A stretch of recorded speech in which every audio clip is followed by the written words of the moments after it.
Please be seated.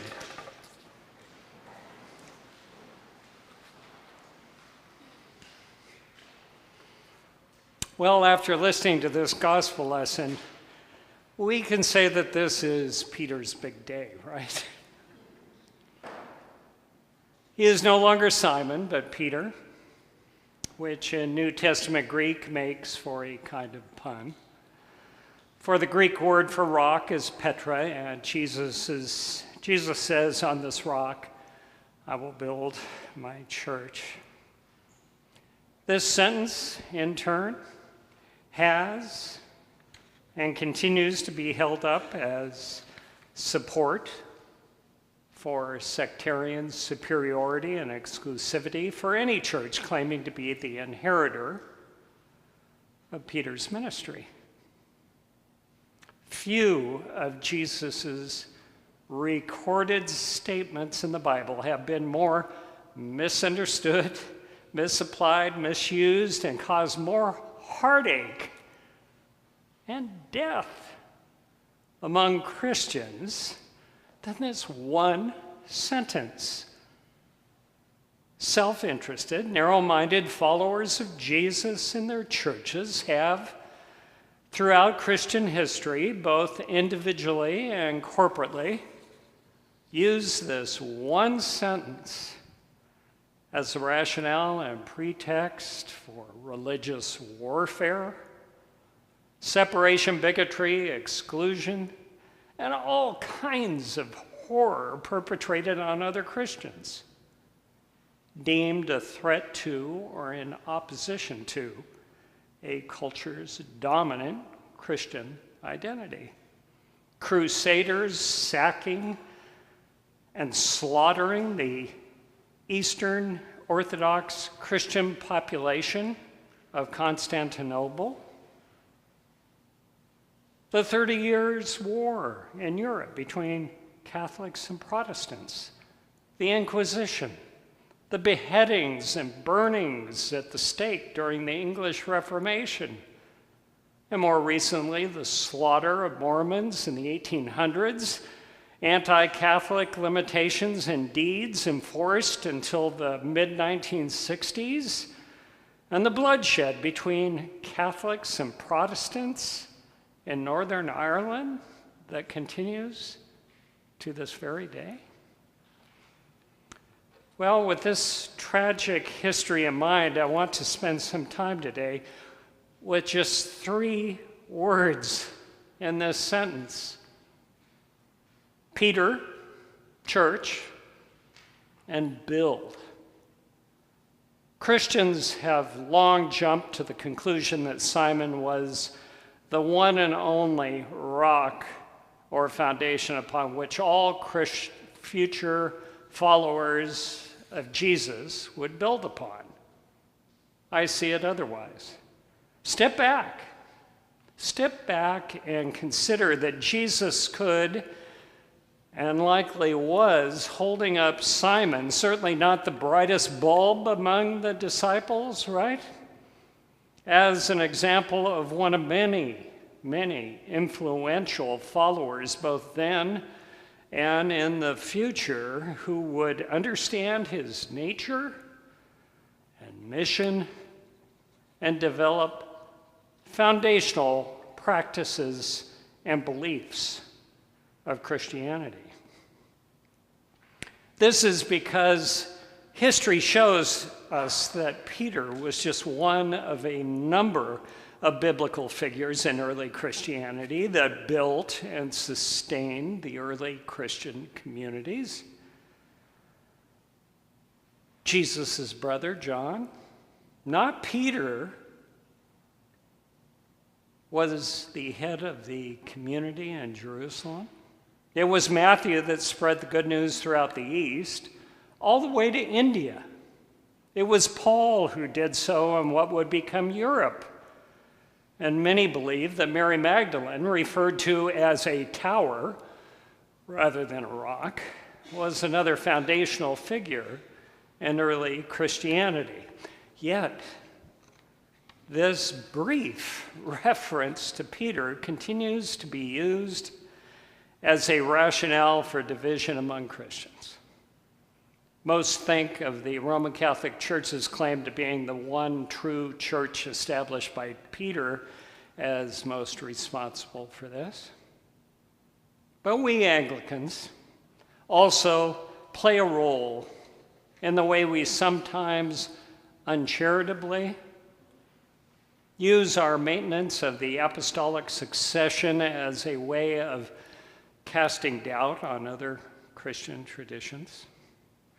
The apostolic succession is the tradition of only ordaining clergy when a bishop lays hands on the head of that person, and that bishop had hands laid on their head by a bishop similarly ordained by a succession of bishops stretching back to Peter. Anglicans are able to do this because when the Church of England split from the Church of Rome, it took its bishops with them. This tradition was humorously referred to by my liturgics professor in seminary as like a circus parade in which a line of elephants holding one another's trunks and tails march through history. As Anglicans, we Episcopalians insist on maintaining this tradition. So much so that for years we refused to be in full communion with the Evangelical Lutheran Church in America, the church Pastor Katie was ordained in, until, at last, the Lutherans agreed that at the ordination of every Lutheran bishop, an Episcopalian bishop would attend and join in laying hands on him or her. So fear not, my friends. Mary, Katie, and I are metaphorically holding on to one another's trunks or tails. Then there is Jesus' use of the word that appears in our English Bible translations as church. Jesus certainly did not use that word. He spoke Aramaic, and the Gospels themselves were written in Greek. The Greek word the Gospel writers attribute to Jesus in this sentence is ecclesiai, meaning the universal, total body of believers whom God calls out from the world. In other words, if the Greek translation of Jesus' Aramaic is correct, then Jesus is not referring to any particular Christian church, Roman Catholic, Episcopal, Lutheran, or otherwise. This unfortunate tendency of attributing to Jesus a sectarian preference can come up when we recite the ancient Nicene Creed. When I was a teen attending St. John's Lutheran Church in downtown Sacramento, I remember being uncomfortable reciting the following words in the Nicene Creed. I believe in one holy Catholic and apostolic church. What? I'm no Catholic, I said to myself.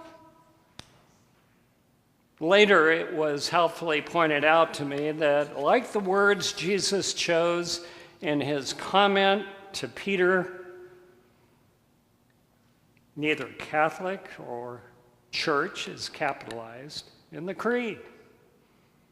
When the word Catholic is uncapitalized, it means universal. You see, in 325, when the Council of Nicaea met and settled on the creed, it was a far cry from the gathering of what we now know as the Roman Catholic Church. The bishop that happened to be in charge of the Christian community in Rome didn't even attend. Of the over 300 bishops attending, only 8 came from what is now Europe. The bishop that presided over the council was the bishop of the Egyptian Christian community in Alexandria. So no, The words Catholic and Apostolic Church in the Creed do not refer to what gradually became the Roman Catholic Church. Finally, the word build.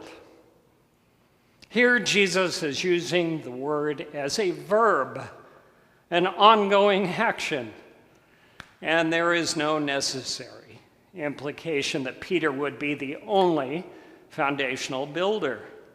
Used as a verb, Jesus is affirming that the universal church is still under construction. God, as Spirit, continues shaping and leading us in ways that are mindful of the realities of our present context and ever-changing world.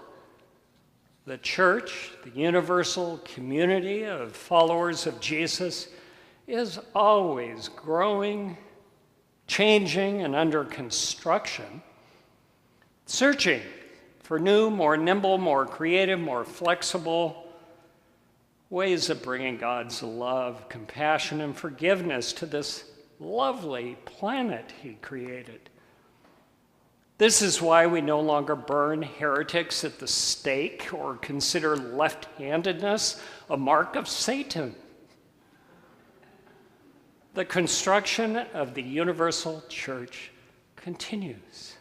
It is why we now ordain women or abhor racism and support the right of our gay and lesbian brothers and sisters to marry. So I hope that you will hear this statement to Peter as another example of the breadth and diversity of the many saints and sinners God has used and continues to use to build his universal community of followers. Build it in a way that brings love, compassion, and forgiveness into every new context and historical era Christians find themselves in. Amen.